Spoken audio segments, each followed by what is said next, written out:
প্রিয় দর্শক, কেমন আছেন? আশা করছি ভালো আছেন। একটা বিতর্ক তৈরি হয়েছে, বিতর্কটা খুব মজার এবং খুব ভালো লাগছে আমার শুনে, যে আমরা গর্বিত। কেন গর্বিত? তারেক সাহেব ঢাকা বিশ্ববিদ্যালয়ের ছাত্র, যিনি আমাদের বর্তমান প্রধানমন্ত্রী। এটা তো আমাদের ভালো লাগার বিষয়। কেউ কেউ বলছেন যে জিয়াউর রহমান সাহেব ঢাকা বিশ্ববিদ্যালয়কে প্রাচ্যের অক্সফোর্ড করেছেন। এটা তো মানে এটা কথা সাধুবাদ জানাইতে হবে। আমি সেই জিয়াউর রহমান সাহেবের প্রাচ্যের অক্সফোর্ড বিশ্ববিদ্যালয়ের ছাত্র। আপনারা অনেকেই ছাত্র। আমাদের এই যে ছাত্র দলের যে সভাপতি, তিনি বলছেন যে তারেক সাহেব ঢাকা বিশ্ববিদ্যালয়ের ছাত্র। ওয়েলকাম। এনি সাহেব বলেছেন ঢাকা বিশ্ববিদ্যালয়ের ছাত্র। এখন এটাকে সত্যি পরিণত করলেন আমাদের আসিফ নজরুল স্যার, যিনি সাবেক উপদেষ্টা। তিনি বলছেন তারেক রহমান অবশ্যই ঢাকা বিশ্ববিদ্যালয়ের ছাত্র ছিলেন। এখন আমার প্রশ্ন, এতদিন তারেক সাহেব আচ্ছা ঠিক আছে বলে নাই, উনি বলতে বলতে চাননি এতদিন আমাদের কাছে। তুমি আসিফ নজরুল এতদিন কেন চুপ ছিলা? তুমি ছাত্র দলের সভাপতি এতদিন কেন চুপ ছিলা? তুমি অ্যানি সাহেব এতদিন কেন চুপ ছিলেন? তারেক সাহেব ঢাকা বিশ্ববিদ্যালয় পর্যন্ত যেতে হয়েছে, আজকে একটা অনুষ্ঠান ছিল। তিনি যদি ঢাকা বিশ্ববিদ্যালয়ে না আসতেন, তিনি যে ঢাকা বিশ্ববিদ্যালয়ের ছাত্র, এটা অপ্রকাশিত থেকে যেত। এইরকম একটা কথা তারেক সাহেবের পরিবারের পক্ষ থেকেও কখনো বলা হয়নি। কিন্তু আসিফ নজরুল, তোমরা কি করেছো? ছাত্র দলের সভাপতি তুমি কি করেছো? তুমি তো কোন বিশ্ববিদ্যালয়ের ছাত্র আমি জানি না, কিন্তু এই গুরুত্বপূর্ণ তথ্যটা দেয়া উচিত ছিল। আমরা একটা জিনিস হিসাব করছি, আমাদের ঢাকা বিশ্ববিদ্যালয়ের অনেকেই প্রেসিডেন্ট হয়েছেন, অনেকেই প্রধানমন্ত্রী হয়েছেন, অন্যান্য মন্ত্রণালয়ের দায়িত্ব পালন করেছেন। ঢাকা বিশ্ববিদ্যালয় সেই জন্য গর্বিত। কিন্তু তারেক সাহেবের কথাটা কেন বাকি থাকলো? তারেক সাহেবের কথাটা আমরা দেশবাসী এতদিন কেন জানতে পারিনি? আসিফ নজরুল, তুমি জবাব দাও, তোমার জবাব চাই। তুমি বলছো তারেক সাহেব আইন বিভাগের ছাত্র। এটা তো আসিফ নজরুল, চিন্তা করেন আসিফ নজরুল কিভাবে চেপে রেখেছে একটা কথা, কি একটা বক্তব্য এতদিন দেশবাসীকে জানতে দেয়নি। একটা সত্য তথ্য, তুমি আইন বিভাগের ছাত্র, আইন বিভাগের টিচার ছিলা। তুমি তো এটা আরো 20 বছর আগে বলা উচিত ছিল তারেক সাহেব ঢাকা বিশ্ববিদ্যালয়ের ছাত্র, আইনের ছাত্র। আসিফ নজরুলকে এখন আইনের ছাত্র হইলেও, আইনের টিচার হইলেও আইনের আওতায় আনতে হবে। কেন আমরা জাতি, সাধারণ মানুষ হিসেবে আমরা এই অপ্রকাশিত তথ্যটা জানতে পারিনি? কি বলছে আসিফ নজরুল স্যার? কি বলছে? তারেক রহমান অবশ্যই ঢাকা বিশ্ববিদ্যালয়ের ছাত্র ছিলেন, আসিফ নজরুল। তো এটা তো আমাদের গর্বের। কিভাবে যে এদেরকে কি প্রধানমন্ত্রী তারেক রহমানের ঢাকা বিশ্ববিদ্যালয় সফরকে কেন্দ্র করে সামাজিক যোগাযোগ মাধ্যমে তার ছাত্র জীবন নিয়ে প্রশ্ন উঠেছে। তার জবাব দিয়েছেন ঢাকা বিশ্ববিদ্যালয়ের আইন বিভাগের অধ্যাপক এবং অন্তর্বর্তীকালীন সরকারের আইন উপদেষ্টা আসিফ নজরুল। আসিফ নজরুল, তুমি এখন কথাটা বলেছ, অবশ্যই তোমাকে পানিশমেন্টের আওতায় আসতে হবে।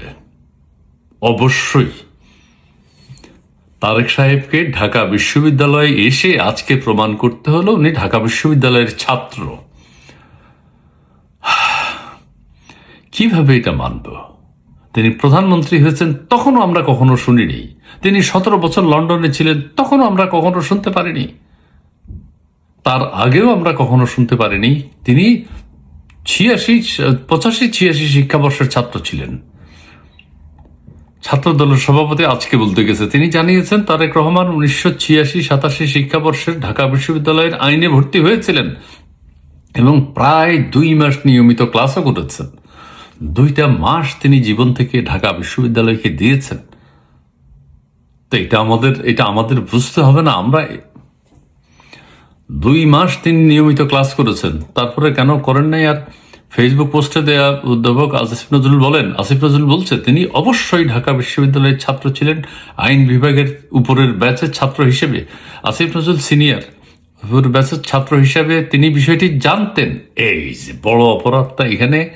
এবং আসিফ নজরুল বিষয়টা এই শব্দটা দিয়েই মামলা করা যায়। এই শব্দটা যে আমি বিষয়টা জানতাম, চিন্তা করেন, সে আইন উপদেষ্টা হইয়াও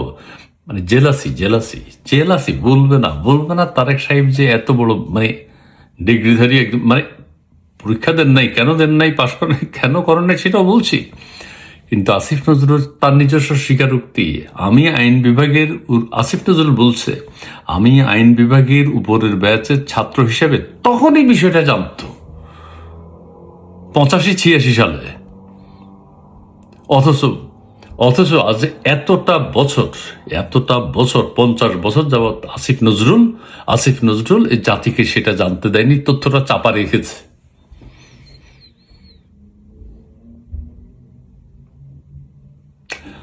এই আমি জানি না এটার পানিশমেন্ট কি হবে, আর বিএনপির পক্ষ থেকেও আমি একটা কথা বলি, বিএনপির পক্ষ থেকেও কথাটা আমাদেরকে জানতে দেয়নি। কি মানে একটা লোক কত বঞ্চিত, তারেক সাহেব, প্রধানমন্ত্রীর কথা বলছি, তাকে এতদিন পর্যন্ত অপেক্ষা করতে হয়েছে। আজকে তার 60 বছর বা 59 বছর, এই বয়স পর্যন্ত অপেক্ষা করতে হয়েছে। তিনি যে ঢাকা বিশ্ববিদ্যালয়ের ছাত্র, তিনি নিজে কখনো বলেননি, আইন উপদেষ্টা কখনো বলেননি, ছাত্র দলের সভাপতিও বলেনি, অন্যান্য মন্ত্রীরা তো বলেনি, মির্জা ফখরুল সাহেবও কখনো বলেনি, বেগম খালেদা জিয়াও কখনো বলেননি। আর সবাইকে তো আর আইনের আওতা আনা যাবে না, তবে আমাদের টার্গেট হচ্ছে আসিফ নজরুলকে অবশ্যই এই বিষয়ে একেবারে না করা হোক, কারাগার না হোক, পানিশমেন্ট না হোক, তাকে আইনের আওতায় এনে রিমান্ডে এনে বলতে হবে, জিজ্ঞাসাবাদ করতে হবে, প্রশ্ন করতে হবে, তুমি তারেক সাহেব যে ঢাকা বিশ্ববিদ্যালয়ের ছাত্র, একদিনের জন্য হইলেও তো সে ঢাকা বিশ্ববিদ্যালয়ের ছাত্র, সেই কথাটা কেন বলে? অথচ তিনি 2 মাস ক্লাস করে ফেলেছেন, 2টা মাস ক্লাস করেছেন। আমি আর কত বলবো, আমার আর ভালো লাগে না। সবাই বলছেন যে তারেক সাহেব ঢাকা বিশ্ববিদ্যালয়ে পড়েনি নেই কখনো, আসেন নাই কখনো। আসিফ নজরুল আবার বলেছেন যে এরশাদের সময় এরশাদ ষড়যন্ত্র করে তাকে পড়তে দেয়নি। ঠিক আছে, পড়াশোনা অসম্পন্ন রয়ে যায় আসিফ নজরুল সাহেব তৎকালীন, তিনি জানান যে এরশাদের সময় নিশ্চয়ই একটা ইয়ের মধ্যে ছিলেন, লাইফ রিস্ক ছিল, ওই জন্য পড়তে পারেননি। কিন্তু তারেক সাহেব ওই যে নির্বাচন কমিশনে গেলেন, হ্যাঁ উনি তো ইন্টারমিডিয়েট পাশ করেছেন কিনা সেটারও তো কোনো প্রমাণ নাই। যাই হোক, এখন আমরা আমি যে ঢাকা বিশ্ববিদ্যালয়ের ছাত্র আছো, তারেক সাহেবকে আমি ঢাকা বিশ্ববিদ্যালয়ের ছাত্র হিসেবেই ভাবতে চাই। আমরা গর্বিত, আমাদের এই বিশ্ববিদ্যালয় থেকে অনেকে প্রেসিডেন্ট হচ্ছেন, প্রধানমন্ত্রী হচ্ছেন, বড় বড় মন্ত্রণালয়ের দায়িত্বে আছেন। তারেক সাহেব তার সর্বশেষ সংযোজন প্রধানমন্ত্রী হিসেবে। I feel proud. ধন্যবাদ।